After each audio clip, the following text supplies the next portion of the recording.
नमस्कार दोस्तों, मैं हूं सागर और आप सभी का बहुत बहुत स्वागत है आज के अपने इस वीडियो में। आज की इस वीडियो में हम बात करने वाले दो आईपीओ के बारे में, जहां पे डीसीएक्स सिस्टम के आईपीओ के डे 3 के फाइनल अपडेट के बारे में हम बात करेंगे। किस तरीके का रहा सब्सक्रिप्शन और किस तरीके का जो है रिस्पॉन्स यहाँ मिलता हुआ दिख रहा है। साथ ही साथ हम बात करेंगे फ्यूजन माइक्रो फाइनेंस के स्टॉक के बारे में, जिस तरीके से यहाँ पे आईपीओ आता हुआ दिख रहा है, आज के दिन लॉन्च हुआ है और उसको किस तरीके का रिस्पॉन्स मिलता हुआ दिख रहा है। यहाँ सबसे पहले बात करें डीसीएक्स सिस्टम की, तो आईपीओ जो है 31 अक्टूबर से 2 नवंबर के बीच 3 दिन के लिए खुलता हुआ दिखाई दिया। इसका जो प्राइस बैंड था 207 रुपये रखा गया था, 2 रुपए की फेस वैल्यू थी।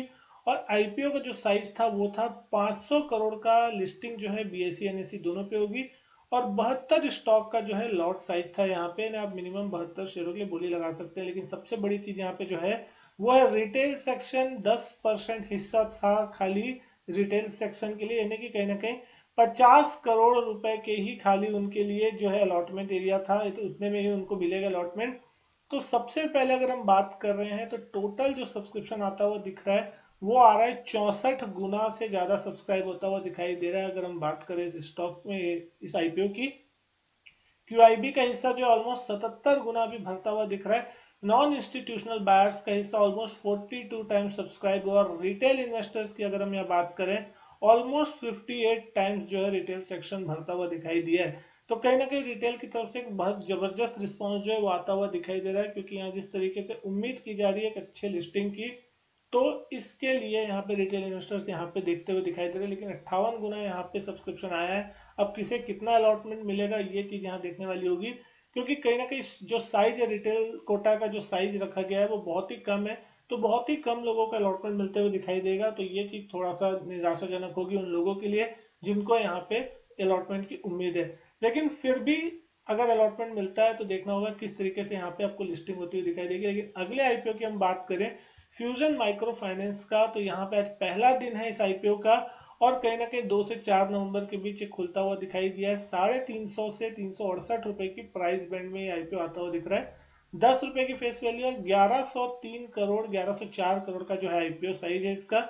एनएससी बीएसई दोनों पे इसकी लिस्टिंग होगी और 40 शेयरों का लॉट साइज है इस स्टॉक का।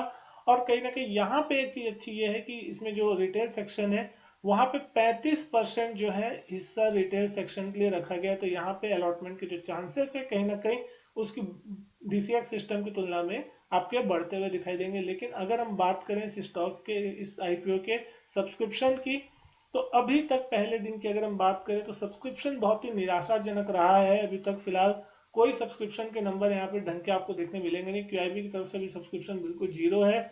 नॉन इंस्टीट्यूशनल बायर एनआईएस एचएनआईएस की तरफ से यहाँ पे 0.08 टाइम्स ही सिर्फ सब्सक्राइब हुआ है। और रिटेल सेक्शन की बात करें तो 0.909 टाइम्स ही सब्सक्राइब होता हुआ दिख रहा है, यानी कि कहीं ना कहीं अभी जो रुझान है वो नहीं आया। अब देखना होगा कि कल किस तरीके से यहाँ पे इस आईपीओ को रिस्पांस मिलता है डे 2 में। पहले दिन अभी तक तो 0.06 टाइम्स ही भरता हुआ दिखाई दिया, ना कहीं बड़ा इशू साइज है। और अगर यहाँ पे रिस्पांस नहीं आता तो डेफिनेटली फिर आपको यहाँ पे लिस्टिंग गेन के बारे में भूल जाना चाहिए, क्योंकि लिस्टिंग गेन उसी हिसाब से होंगे अगर वहाँ पे अच्छा सब्सक्रिप्शन आता है। वो डिपेंड करता है कि लोगों का रिस्पांस, लोगों का इंटरेस्ट कितना है उस आईपीओ में। तो अभी देखना होगा, 2 दिन अभी बाकी है, सिर्फ पहला ही दिन है। दूसरा तीसरा दिन अभी देखना होगा कि कल क्या यहाँ पे सब्सक्रिप्शन बढ़ता है और खासकर रिटेल पार्टिसिपेशन, क्यूआईबी और एचएनआई का भी किस तरीके का रुझान जो है स्टॉक में रहता हुआ दिखाई देगा। उस हिसाब से ही यहाँ पे आपको एक बड़ा रिटर्न जो है फिर आईपीओ में बनेगा नहीं बनेगा, इसके ऊपर हम बात कर सकते हैं। तो दोस्तों ये थी दोनों आईपीओ की अपडेट। उम्मीद करता हूँ वीडियो जो है आपको पसंद आई होगी। वीडियो अच्छी लगी हो तो वीडियो लाइक करें, शेयर करें। चैनल नहीं किया सब्सक्राइब तो चैनल सब्सक्राइब जरूर करें। मैं आपसे मिलता हूँ अपने नेक्स्ट वीडियो में, तब तक के लिए goodbye and thank you.